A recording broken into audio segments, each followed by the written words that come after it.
Cette saison, de toute façon, cette saison est ratée. Donc, même si tu gagnes tes 2 derniers matchs et t'es 6e, ok, ça te sauve un peu les apparences de la fin, mais ce qui est important maintenant, c'est quel coach, quel recrue, quel nettoyage dans l'effectif, mais le problème, c'est avec quels moyens. Parce qu'attends, on oublie quand même que l'OM n'a pas des moyens énormes pour faire ce grand ménage. Donc, comme chaque année, tu vas avoir la promesse de McCourt de rallonger l'oseille. On ne sait jamais si c'est réellement tenu ou pas, mais je crois que la promesse va tomber encore cette année. Parce que, en fait, l'important maintenant, c'est de savoir. Ils ont assez bien géré, moi je trouve, l'histoire Gasset. C'est-à-dire de trouver un coach intérimaire qui est annoncé comme tel. C'est 6 mois, c'est rien d'autre. Et nous, pendant ce temps-là, on travaille pour la saison prochaine. Moi, je trouve que c'est très bien. Longoria a repris le pouvoir, tant mieux. C'est à lui de prouver qu'il doit. Enfin, ce qu'il veut nous dire. Moi, je me souviens de l'interview que vous avez faite dans la revue de l'After, puisque on a critiqué ce manque de stabilité. Et lui n'arrêtait pas de dire dans l'interview, mais justement, nous, on veut mettre un projet stable. Ce qui est complètement contraire à ce qu'on a vu. On va dire ton tac. S'il le fait là, c'est avec un an de retard, quoi. Bah, bien sûr, mais qu'est-ce que tu veux qu'il fasse d'autre? S'il a pris, entre guillemets, la décision de mettre un intérimaire pour 6 mois en travaillant sur un projet, on va dire à la Fonseca, par exemple, c'est bien pour avoir quelque chose sur un contrat un peu plus long, d'un peu plus stable. Donc, moi, je dis OK, banco. Sauf que une fois que tu auras le coach, comment tu fais pour construire l'équipe qui aujourd'hui est quand même cataclysmique en termes techniques pour avoir une équipe digne de ce nom? Parce qu'aujourd'hui, tu as des joueurs, ils se sont trompés sur des profils de joueurs qui n'ont même pas le niveau pour jouer à l'Olympique de Marseille. C'est quand même une équipe qui est, pour employer un terme qui fâche, qui est bidon, donc en partie. Donc, si tu veux, je trouve que... Ça dépend de qui tu gardes et de combien de joueurs tu peux prendre.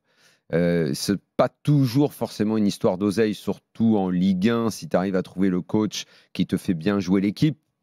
On va pas reprendre l'exemple de Brest, où tu sais très bien en Ligue 1, il y a toujours de la place pour des choses un petit peu étonnantes. Et l'OM aura quand même toujours plus de blé que la plupart de ses concurrents. Je disais ça un petit peu hier. Longoria, que je croyais un peu résigné, a fini par gagner cette guerre. Ça veut dire qu'il arrive combatif avec cette reprise de pouvoir. Il va continuer à bosser avec Mehdi Benatia. Et ensemble, leur première mission, ça va être le coach. Ils veulent tout faire pour convaincre Fonseca.